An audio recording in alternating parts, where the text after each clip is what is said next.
সেই ৭২-এর সংবিধানের মূলনীতির সাথে ভারতের সংবিধানের ৩টা মূলনীতি হুবহু মিলে যাচ্ছে, গণতন্ত্র, ধর্মনিরপেক্ষতা, সমাজতন্ত্র।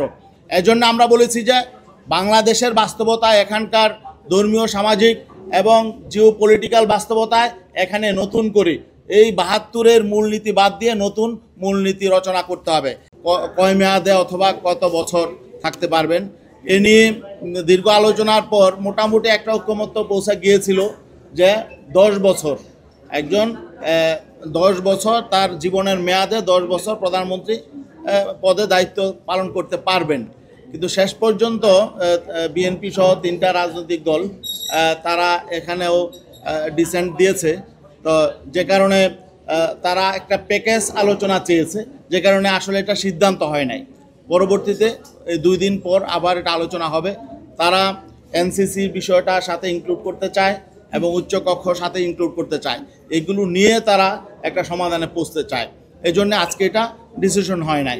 আনতে 3টা দল ছাড়া বাকি সবাই ব্যাপারে একমত হয়েছে যে সর্বোচ্চ 10 বছর একজন প্রধানমন্ত্রী থাকতে পারবেন।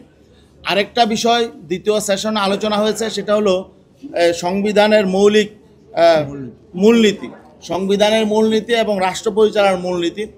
এই বিষয়টা যেহেতু এখানে আসলে বিভিন্ন আদর্শের রাজনৈতিক দল আছে, যেহেতু রাজনৈতিক দলগুলোর মধ্যে সবাই একই আদর্শের না, ভিন্ন ভিন্ন আদর্শ, এই জন্য ভিন্ন ভিন্ন রাজনৈতিক দল, এই বিষয়ে বিভিন্ন রকম আলোচনা হয়েছে।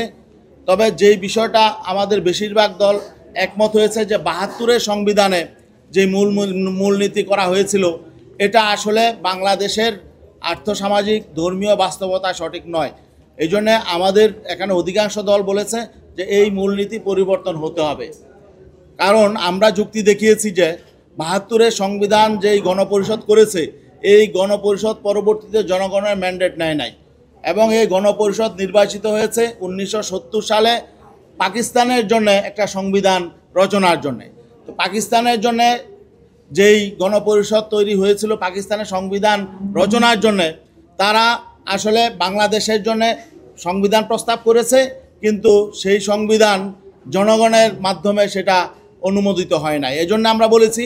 এবং আরেকটা বিষয় গুরুত্বপূর্ণ যে সেই ৭২-এর সংবিধানের মূলনীতির সাথে ভারতের সংবিধানের 3টা মূলনীতি হুবহু মিলে যাচ্ছে, গণতন্ত্র, ধর্মনিরপেক্ষতা, সমাজতন্ত্র। এজন্য আমরা বলেছি যে বাংলাদেশের বাস্তবতায়, এখানকার ধর্মীয়, সামাজিক এবং জিও পলিটিক্যাল বাস্তবতায় এখানে নতুন করে এই ৭২-এর মূলনীতি বাদ দিয়ে নতুন মূলনীতি রচনা করতে হবে।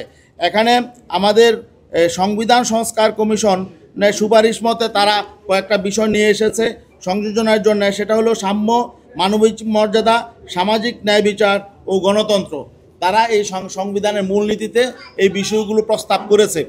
আমরা বলেছি যে যেহেতু আমাদের স্বাধীনতার ঘোষণাপত্রে 3টা বিষয় আছে, সাম্য, মানবিক মর্যাদা, সামাজিক ন্যায় বিচার, অতএব এতে আমাদের কোনো আপত্তি নেই।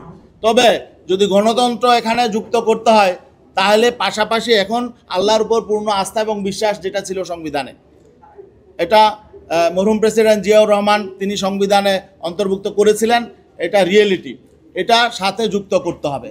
এটা ছিল আমাদের এবং পাশাপাশি অধিকাংশ রাজনৈতিক দলের প্রস্তাবনা ছিল, এটা জোর দাবি ছিল এটা। তো যাই হোক, যেহেতু এখানে মতপার্থক্য তৈরি হয়েছে, এজন্যে এই সংবিধানের এই মূল নীতির বিষয়গুলো ডিসাইড হয় নাই, সিদ্ধান্ত